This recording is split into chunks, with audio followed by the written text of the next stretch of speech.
Olá, estudantes. Aqui quem fala é o professor Cleiton. Leciono Geografia e História na Rede Municipal de Garanhuns. Também professor da Rede Estadual Pernambuco, na função de educador de apoio. Nossa aula de hoje será sobre a Mesopotâmia, história de muitos impérios. Então, começamos falando sobre os povos da Mesopotâmia. A Mesopotâmia se divide em duas partes. A Alta Mesopotâmia, ao norte, habitada pelos assírios, e a Baixa Mesopotâmia, ao sul, habitada pelos sumérios, caldeus, acádios e babilônios. Neste mapa, nós temos uma ideia de onde viviam os mesopotâmicos. Essa região aqui, a gente já trabalhou em vídeos anteriores, é a região do Crescente Fértil, certo? Mesopotâmia vem uma expressão meso, significa meio, e aí fica entre rios, do ponto de vista do significado da palavra, certo? E aqui você tem o grande rio o grande rio Eufrates, neste lado você tem o grande rio Tigre, tá certo? E esse rio aqui nasce nessa região mais a norte, da onde é hoje a região do Oriente Médio, e aí nas suas cheias, ele sai drenando toda essa área e vai fertilizando. Do ponto de vista geográfico, essa área é um grande deserto, certo? E aí esse aqui é um verdadeiro oásis no meio de um grande deserto, certo? Então, próximos a esses rios surgiu grandes civilizações, e essas civilizações no passado foram chamadas de mesopotâmicas, as civilizações da Mesopotâmia, os povos da Mesopotâmia. E aí você tem aqui a norte, seja mais acima, vai estar habitada pelos assírios, conforme está aí na legenda do mapa, e mais a sul, os demais povos.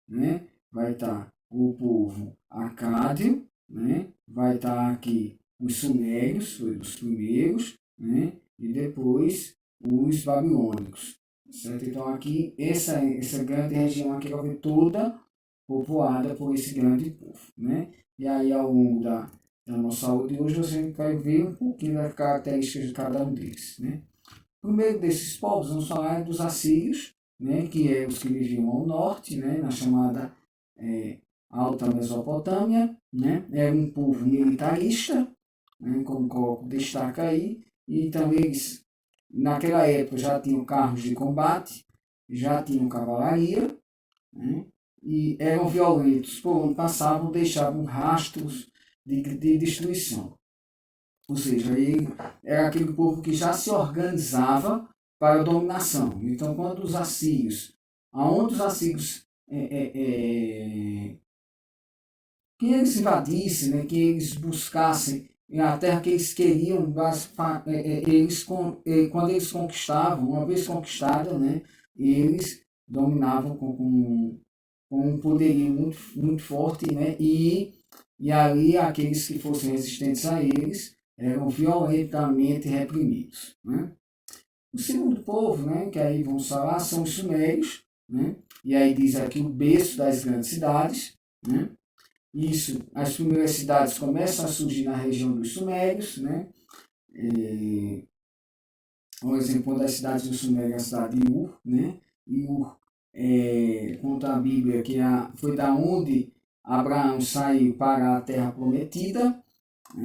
Essas cidades eram cidades-estados, ou seja, cada qual tinha sua autonomia, ela tinha leis próprias e que as diferenciavam das cidades vizinhas. Então eles não eram cidades unificadas, não existia um poder unificado da região, cada cidade tinha o seu governante, tinha suas leis, e poderia ser uma lei aplicada na cidade e em outra fosse um entendimento completamente diferente.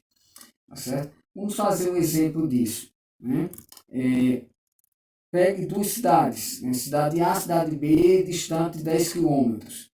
Certo? Tanto no Brasil, essas cidades elas têm funcionários ali, funcionários públicos. Normalmente esses funcionários públicos ganham no mínimo, o que se chama de salário mínimo, que é aquele que é o piso que um funcionário público, um funcionário deve receber, tá certo?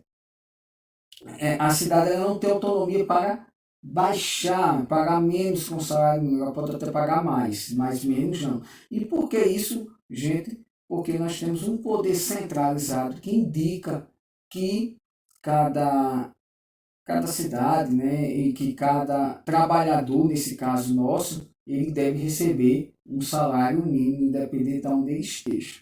Né? Isso no caso do Brasil, que é especificamente com quem estou fazendo a comparação. Tá certo? E aí, se fôssemos cidade-estados, nós poderíamos ter uma cidade que pagasse como um salário mínimo. A cidade A, por exemplo, poderia pagar R$ 1.000 a um determinado trabalhador, e a cidade B poderia pagar 1.200, tá certo? Estipulando esses salários como mínimos, tá certo? E isso por quê? Porque elas seriam estados e teriam autonomia para isso, tá certo? Municípios do Brasil têm autonomia, mas essa autonomia tem de respeitar a esfera federal, tá certo? Ou seja, no caso nosso, nós estamos usando o exemplo do salário mínimo, né? Ele tem que pagar aquele mínimo, né? E hoje é R$ 1.100, certo? Ele não pode pagar menos. Ele tem autonomia para pagar mais, caso tenha dinheiro em cofre para isso, né? E aí, em cada cidade, né, o rei da cidade era o principal sacerdote. Era uma característica, pessoal, dos povos da antiguidade, atribuir ao sacerdote, né, e alguns outros povos também, ao chefe militar, né, o poder de rei. Tá certo? Nesse caso aqui, falando do sacerdote, por quê? Porque o sacerdote é aquele que tinha a função de ligar o homem, né, o ser humano, ao espiritual, às divindades. Tá certo? E aí, buscar essa divindade é uma característica que sempre acompanhou o ser humano. Lembrando, pessoal, que esses povos, neste período, eles eram politeístas, né? Tinham vários deuses, né? Significa a palavra polis, significa vários, né? Poli, vários, né? Teístas, Deus, certo? Então, politeístas, vários deuses. Né? Seguimos com o Império Acádio, né? O domínio de várias cidades fez surgir o Império Acádio, né? Ou seja, as cidades começam a se unir, né? Começam duas cidades, três, começam a ter um único rei, um único chefe político, e isso fez com que essas cidades fossem unindo-se uma a outra, e ali surge o Império Acádio, né? E aí cada cidade deveria pagar impostos e fornecer soldados à região dominadora, certo? E aí, pegando isso, vamos pensar que, e aí essa região dominadora pode ser uma cidade central, né? Então, essas cidades menores deveriam pagar impostos à cidade central, né? Esse povo que estava mais centralizado, ali iria estar o rei, né? E esse rei, né, ele iria recrutar soldados, ele iria cuidar da administração do império, certo? E esses soldados eram justamente para evitar a entrada de povos invasores. Né? Depois vem o povo babilônico, né? Que aí, né, na Babilônia, né, ela tem um notório desenvolvimento no governo de Hammurabi, né? E aí vamos falar das principais realizações de Hammurabi. Vem aí o desenvolvimento da agricultura, com a construção de canais de irrigação e reservatórios de água. Isso porque, gente, né, falamos um pouco antes que a região da Mesopotâmia ela era drenada por dois grandes rios, né, os rios Tigre e Eufrates, mas estão num grande deserto.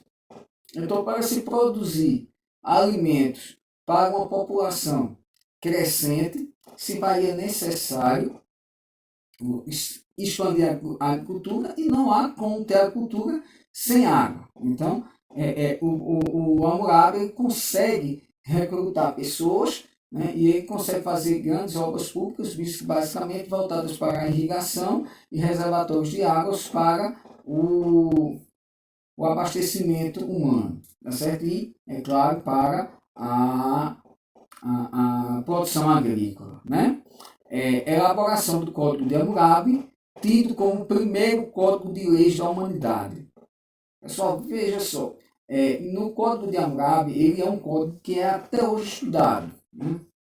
E aí, nesse Código de Hammurabi, tinha algumas leis, que era o famoso olho por olho, dente por dente, tá certo? Estava ali. E ali Hammurabi, ele conseguiu fazer um código de leis considerado moderno para a época, né? Então, por exemplo, o cidadão, ele construiu uma casa, né? O pedreiro construiu a casa caiu, né? Vou pegar um caso extremo, a casa caiu. Qual era a pena que aquela pessoa teria? Vamos pensar que só foi bens materiais. Ele teria de recompensar toda aquela pessoa, né, que perdeu aquela casa, devolvendo os bens que perdeu e reconstruindo a casa, certo? Só que aí ela tem algumas penalidades que eram um pouco brutas, né? A questão da pena de morte, coisas desse tipo que passavam por aquilo ali na época. Existia também algumas repressões, tá certo? Mas o Código de Hammurabi foi considerado muito moderno para aquela época, né? E por isso ele é hoje, até hoje estudado, né? E aí vamos encerrando falando aqui. O quinto império foi o Império Caldeu, que na verdade era um novo Império Babilônico, né? Então o rei Nabucodonosor, ele destruiu Jerusalém e aprisionou o seu povo na Babilônia. Nesse episódio, inclusive, é contado na Bíblia, né? Que o povo ficou um determinado período na Babilônia, né? Quando ele organizou esse império, ele construiu grandes palácios e templos, como a Torre de Babel, né? A Torre de Babel era um grande templo, né? onde de fato ali se manifestou a grandiosidade daquele povo, né? E notório desenvolvimento comercial, né? Quando a Babilônia, né, torna-se um grande centro comercial, né? Enquanto que naquela época já não se existia ainda o comércio monetário, né? Já começaram a se usar moedas, mas não o comércio monetário como conhecemos hoje, certo? E muito desse comércio era um comércio de escambo, certo? Troca de mercadorias, né? Mas aí vale destacar que as inconsistências políticas fizeram com que os impérios mesopotâmicos tivessem curta duração, tendo sido destruídos definitivamente pelos persas em 539 a.C. Certo? Inclusive, quando esse império babilônico é destruído, o povo de Jerusalém, certo? Ele é libertado da escravidão e retornam para sua terra natal. Isso também é relatado na Bíblia Sagrada. Tá bom? Então, gente, você que assistiu essa aula, se você gostou, dê seu joinha, curta, né? Mande para seus amigos, tá certo? Isso pode ajudá-los no conhecimento da história. E se você não gostou, faça seus comentários abaixo para que a gente possa melhorar as aulas. Sucesso a todos!